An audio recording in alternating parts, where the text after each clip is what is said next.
Welcome back to the Banter podcast. I am Brennan Kirkpatrick. I haven't hosted since week 2 of this, so it's been a while, but I'm back. I'm hosting. I'm joined, as always, alongside Korey and Kyle Pritchard. Guys, how are you guys doing?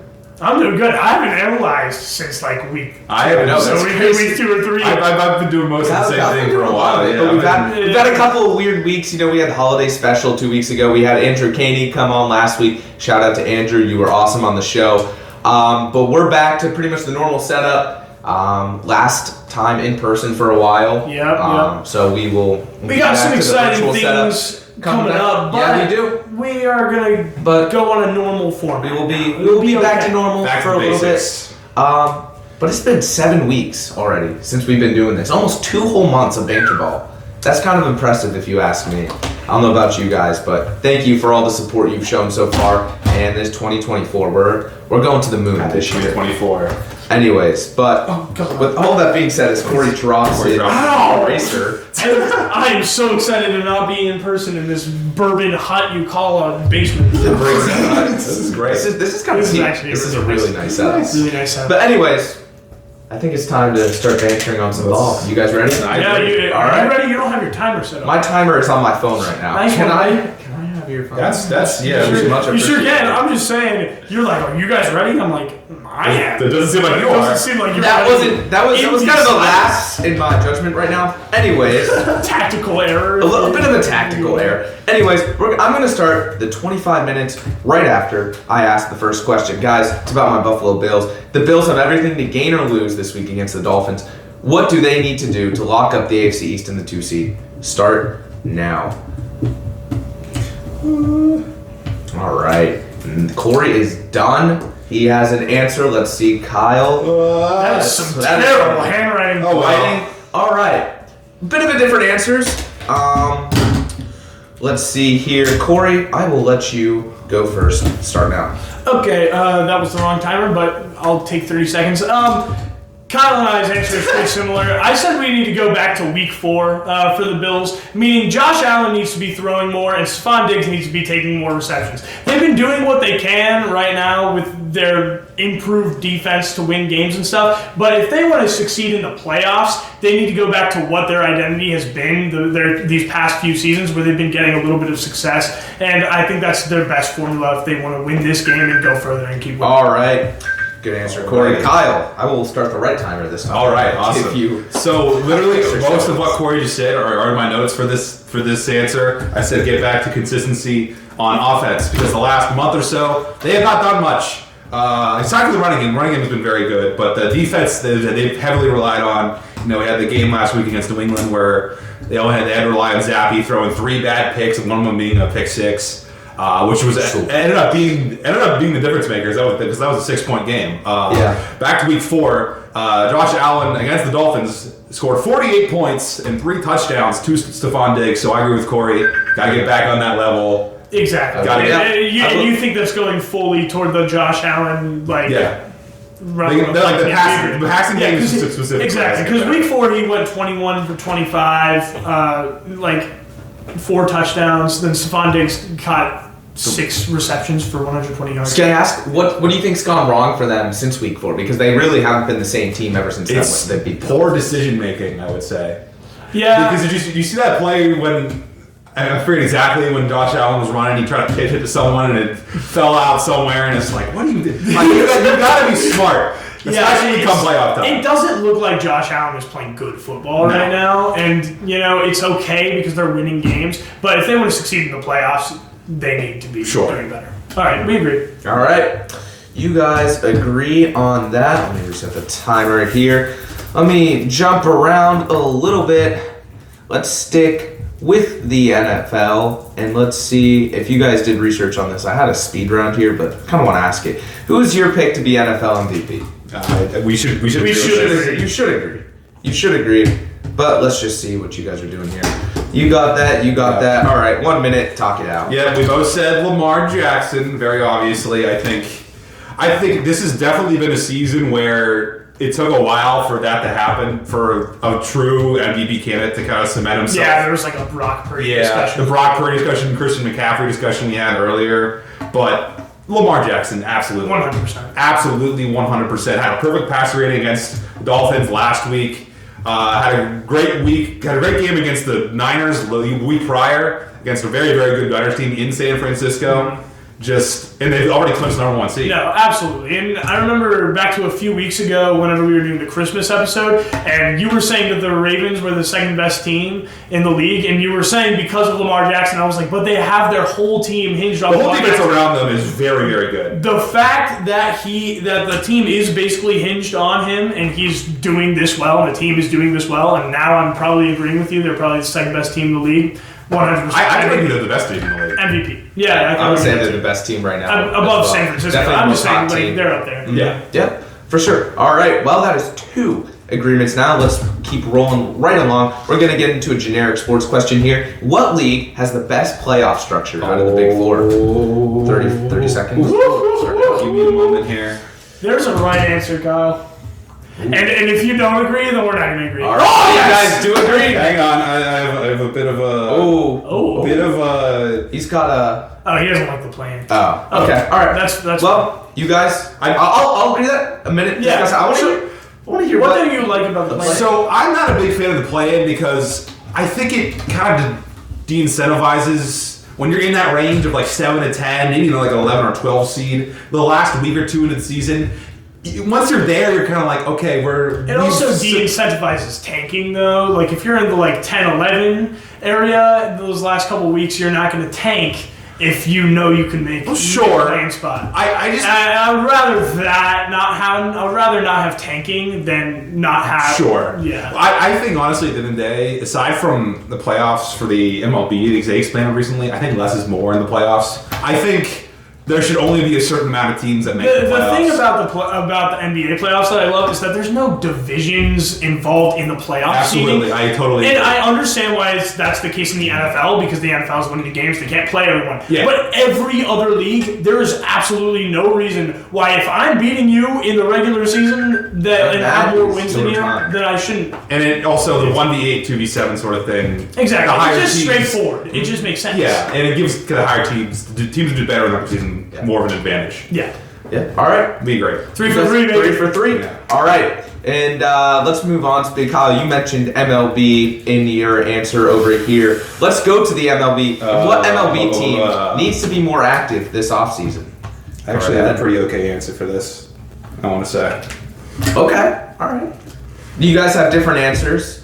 Korey, I know your reasoning a little bit, so I want to hear Kyle first on this one. Kyle, why do you think the Chicago Cubs are... Corey's answer is one I thought of, but I put the Chicago Cubs because they recently just hired a new general manager, Craig Counsell, from the Brewers. Sorry. The basketball's still on my mind. And they've done the Bucks. They've done literally nothing. So they were one of the teams that were kind of in the mix potentially for Ohtani. Never really got to that stage. I read somewhere recently that they are currently the only team right now in the offseason in the MLB that have not signed a major leaguer or anything like that. You're right. Yeah, like they've done absolutely That nothing. is your time. All right, Korey, tell us why the Baltimore... I get where you're coming from. The reason why I said the Baltimore Orioles need more is because exactly what Baltimore needs is on the market. There are plenty of pitchers on the market between Snell, Montgomery, Hader. They need pitchers. Right now, they got Craig Kimbrell. That's not enough for them right now, especially since you got teams like the Dodgers who are just stacking up on I'm not everything, saying yeah. that Baltimore cannot win. I'm not saying that Baltimore cannot win as presently constructed, but if you can get better, if there's a wide open... they have the opportunity to get better. Then get better. Do it. So I think Baltimore needs to be making that change. All right. I will give you guys a minute 30 to discuss here. Go right ahead. So initially, I said Baltimore initially, but I changed my mind to the Cubs because they have a history of doing well, especially recently. Sure. But they haven't done anything. They haven't re-signed Cody Bellinger. Yes. They haven't. So here's my thing. I think I can definitely agree with you that they need to get Bellinger back. That needs to be something that is happening. But so in terms of keeping things together, they're more urgent need of doing that than Baltimore is. But I will say, if in terms of World Series aspirations, that's more of a Baltimore thing, I think, than the Cubs, because I don't think the Cubs are in a situation at this point where they can do anything that is going Especially to now. that is going to win them a thing. Sure. I'm not saying Baltimore can either, but they made the playoffs finally for the first time in however many years. Exactly, they have the opportunity to get more. So, can you agree that Baltimore needs to do more if they want to win, and Cubs need to do more to stay afloat? Yeah. Okay. But I initially had Baltimore, so I feel fine with that. Perfect. So you guys agree that is 4, right? I believe 4 for 4. You guys are rolling. Man, we're having some great discussions. This is actually some really, really great conversations. Thank you, Brennan, for some softball questions. Look. Okay. I like your question. They're good, yeah. I like that. Do you want me to ask the World Genius question? No. No! Hey, stop wasting our time. All right. Anyways, let's go to college football here. And let's say, should college recruiters and staff put more emphasis on recruiting high school prospects or transfer? I think we'll agree players? on this too. Let's see what you have. Yeah, we do. All right. And you guys agree?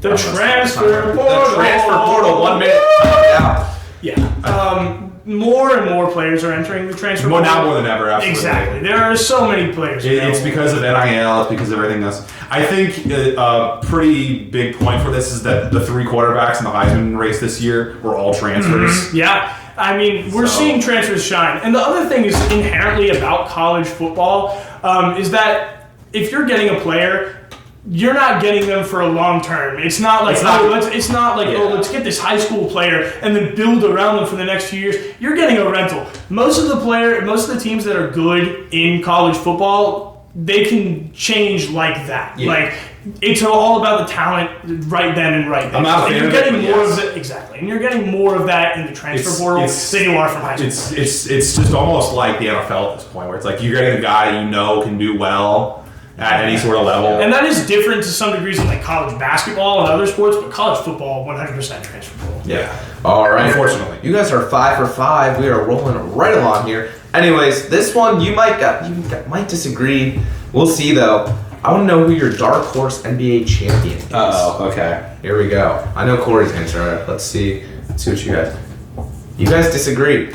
Okay. You do disagree. All right. Kyle, I believe you went first last time, so Korey, let's hear you out on the 76ers. Okay. Yeah, okay. So I said Philadelphia, and the reason why I say this is a dark horse is because I would never pick the 76ers to win a series in a healthy situation against some of the other teams. Boston or Milwaukee. Exactly. Yeah. But that being said, I predicted at the beginning of the season that Embiid could and might have a run that would just completely carry the 76ers, and everything that he's been doing so far proves to me that is possible. And then especially with how they're playing right now without him, they had their worst offensive game of the season and worst defensive game of the season without him. He can carry this team. He has been doing it. He's going to do it in the playoffs. Dark horse. All right, Kyle, go ahead. So I said the Clippies, which we have a little bit of a James Harden situation here. So I said scoring, and more scoring. They've been scoring a lot. And very recently, they scored 150 against the Pacers. They scored 130, 120. Like, they are scoring a lot of points right now. And they've won 13 of the last 15 after that kind of slow start they had with Harden.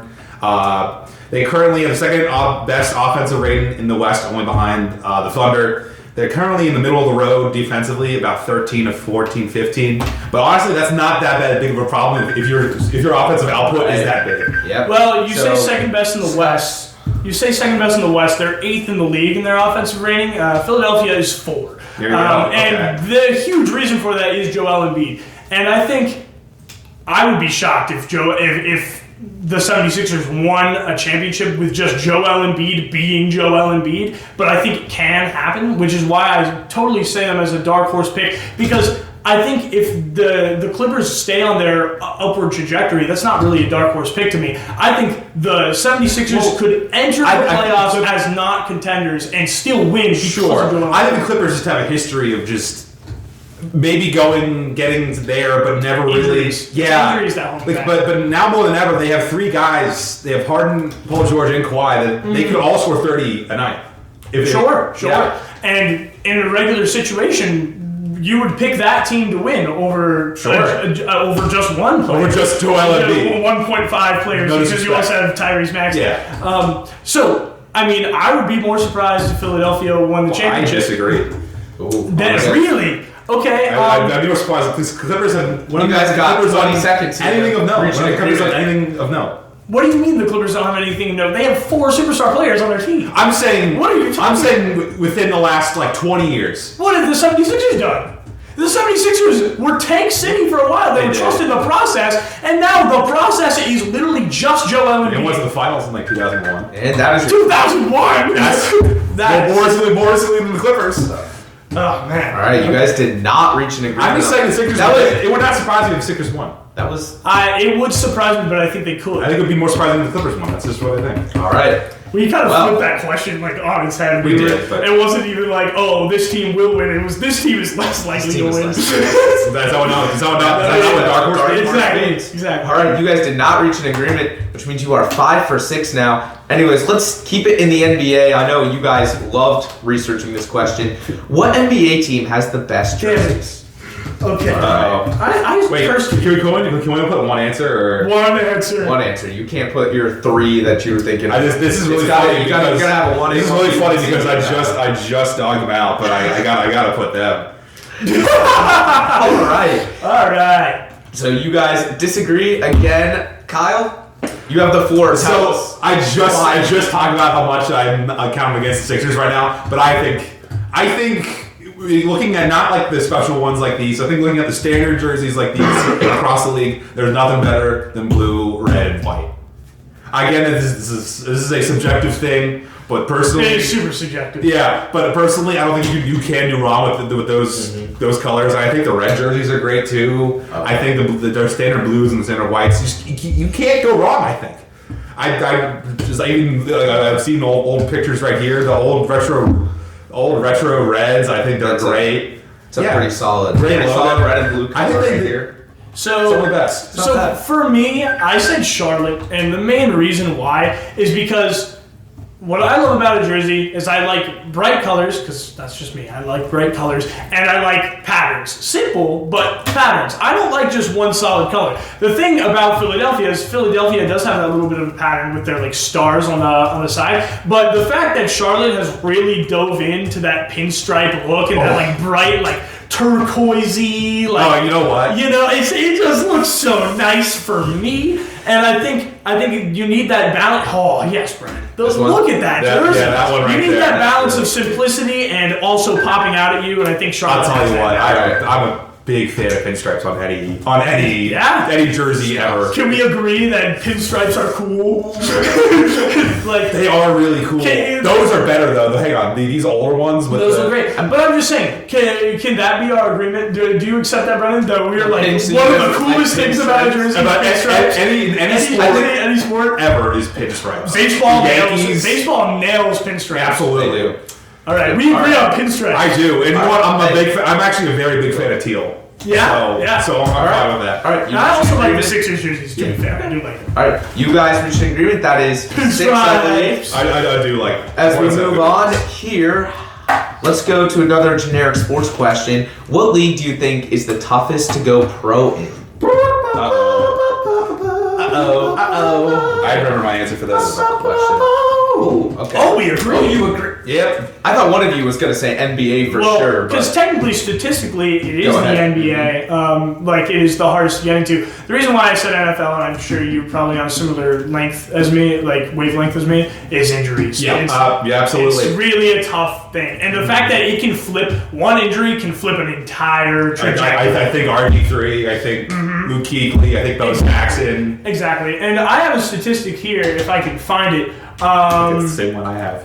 What do you have? It's the average career time for an NFL player is not even 4 years, 3.3. No, years. I don't have that, but that is also a big thing. But in terms of like getting to the league, in 2009, nearly 215,000 children from ages 5 to 14 were treated in hospital emergency rooms for football-related injuries. Yeah. That's more than any other. So sport. many are turned off initially. to it. Exactly. Yeah. If your journey, like at any time from the beginning to the end, can be cut like that, and colleges can take away your scholarship if they think that you have a career-ending injury. It's just so much harder because of those injuries. yeah. All right. Well, that is. Basketball is definitely a close second though. Yes. Yeah. That is agreement number 7 here, moving right along.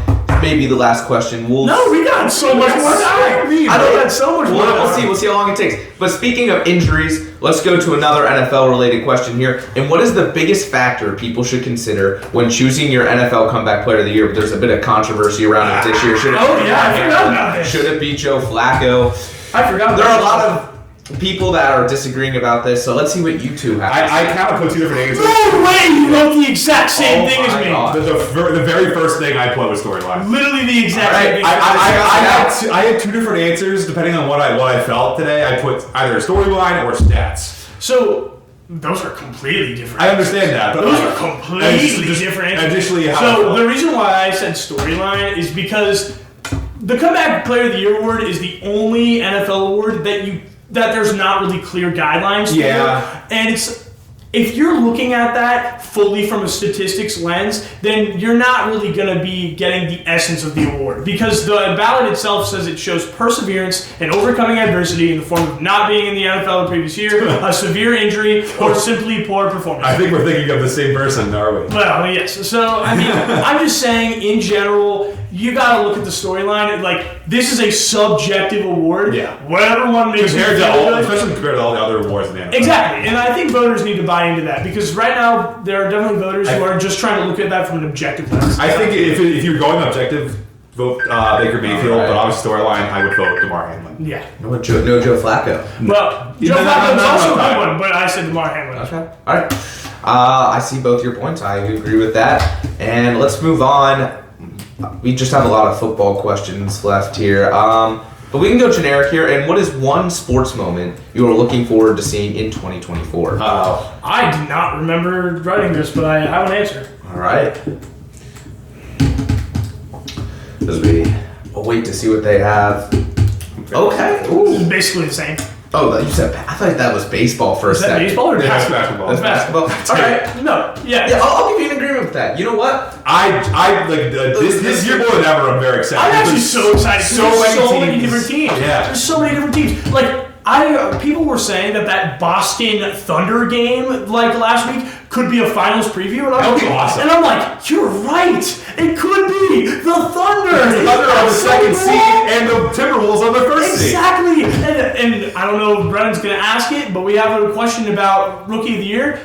Trent Holmgren in the NBA Finals right now. That would be so cool. That would be so cool if we get a Rookie of the Year. If we get a rookie being NBA Finals MVP, that would be so cool. Is he a rookie technically?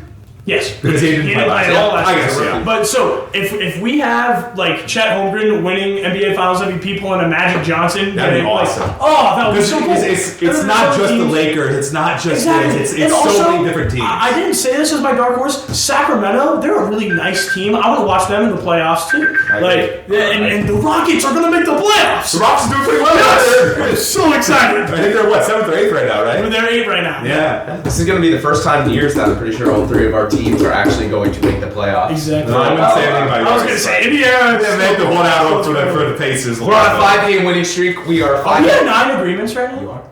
We need one more. We can avoid the speed round for the first time in Banter. Come on. Do you want? Should I ask Rookie of the Year or fantasy football?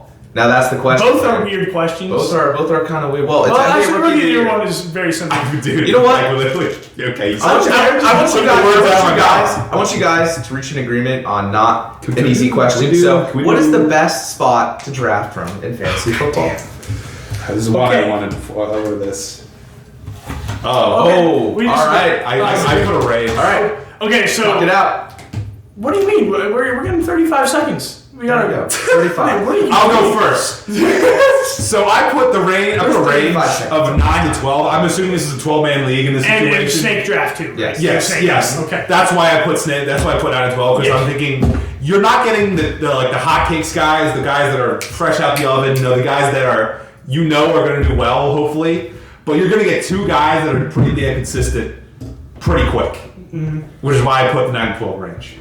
Well, I don't know, because I'll cut you off a little bit, I guess. But you see, like a few years ago, our good friend Brennan Kirkpatrick here, he drafted Kenny and Drake with the 12th overall pick in the first round, and what was that? 2020. That was his last year with the Cardinals, I think, or whatever team he was on. Miami. It was 20. No, it was Arizona. Regardless. Yeah, it was Arizona. Either way, terrible pick. Awful. And Clyde Edwards-Helaire a couple of years ago fell into that. There are bad picks no matter where you go. I said third overall because I don't want the stress of drafting first and having to pick correctly. I don't want the stress of having to do the same with the second pick. Yeah. Third pick, you're getting it. You get no choice, and you're going to be happy with that decision. Probably, Right. yeah. Exactly. Guys, I mean, talk it to out. discuss. I think for me, as a fantasy football manager, I'm okay with going through a long gap between the first and second round of not getting a player. Yeah. Like, Sure. I understand that you're trying to get quick back to back. That's my strategy. I mean, that makes sense. But you also drafted Patrick Mahomes with the first overall pick. Because I was a moron back then. That was 4 years ago, so... That was 5 years ago. Oh, Jesus. Isn't that crazy? 2024. We've had this league for 5 years. Yeah, well, either way, I mean, I personally value getting that star. Like, I think you need that star, and then from there, you're getting close picks. Because if you're drafting third, then you are still getting the same gap in between picks that you are if you're doing ninth, but it's just not between the first and second round. Sure. And so you're getting a star, and then you're still getting that close gap. So I say third. We're kind of in the same range, aren't we? So you guys agreeing that, like... The biggest thing is getting that kind of thin gap. Yeah. Okay. Mm-hmm. Yeah, I agree. I mean, I don't personally like... Some people like drafting sixth because you're getting, like, the same I don't like pick that. every time. I don't like that because it's like, why? You know, I want a little bit of an advantage. We have different answers, but for the same Yeah, reason. we like the... Yeah, like so the you small- guys are agreeing that the small Minus. gap is beneficial. Exactly, and that's 10 agreements. That is 10 That is a record. agreements. That was not a good high five. We need a better high five. There you go. You guys, you have completed We Banter Ball absolutely history. nailed So make questions, Banter though. Ball We history absolutely nailed that. 10, 11 questions. Mind you, you guys disagreed on We the didn't one, disagree. too. We did. We went 10 for 11. But you went 10 for 11. Yeah. And that is Yeah. good enough to avoid the speed round. Exactly, and also I will say, not to hate on you guys from past couple of weeks, but I feel like there's been a lot of like, agree with me, no, agree with me. We reached in the middle on the pinstripes. We agreed on the pinstripes. are awesome. Because they're so They're cool. the best. You guys agreed on a lot of them right off of the... There's I There agree. were- But there were what quite a I am few. saying is I think our discussion was a lot more cordial Dude, I wrote today. so and it was much a lot about this. nicer. There's one question we didn't get to. I was angry. The rookie of the year. Oh. No. We had the same. We had the The same answer. NFL badge. Chet Holmgren? Yeah. Oh, okay. No, but the NFL call one. Oh, yeah. You could have gotten me at the right time. I would have spoken my heart out. That was probably, I would agree with you, that's probably the worst call. What did he say? He said Brad Brad Alsmore Alsmore from the game Dallas recently. Detroit. Oh, okay. Yeah. Know what you said? Yeah. Yeah. Anyways, that is episode 7 wrapped up for Banter Ball. Like I said at the beginning of the episode, we will be back in the virtual format next week. So make sure you stay tuned for that as Kyle's repping his Heat jersey, showing it off. Go Jimmy. That's I didn't wear the jersey set. I didn't know they were wearing the NBA jersey. This was not planned. Yeah. Exactly. I wore the Broncos, you know? Hey, it's alright. It's still sports related. And I'm an NBA guy. These this are is- football guys. This is really sad for me. You know what? It's alright. It's Banter Ball. We treat all sports equally except the NHL, which you guys didn't let me ask the question I had. He asked a question about junior The World hockey. Juniors. Right. Anyways, Juniors. we're going to wrap it up. Thank you guys for watching. Make sure you go watch us on YouTube, Spotify, Pandora, Apple. Pandora is defunct. Is it? I think. We got iHeartRadio, we got Apple Podcasts, we have Google Podcasts right now. We're up everywhere, all right? It doesn't matter. Wherever you get your podcast from, we're probably on there. And if we're not, then tweet us at Yes, Banter at Ball. Banter Ball Podcast. And make sure you go follow us on all our socials. You already know. But yeah, thank you guys for watching, and we will see you next week. Same time, different place. Yeah. But we will be back.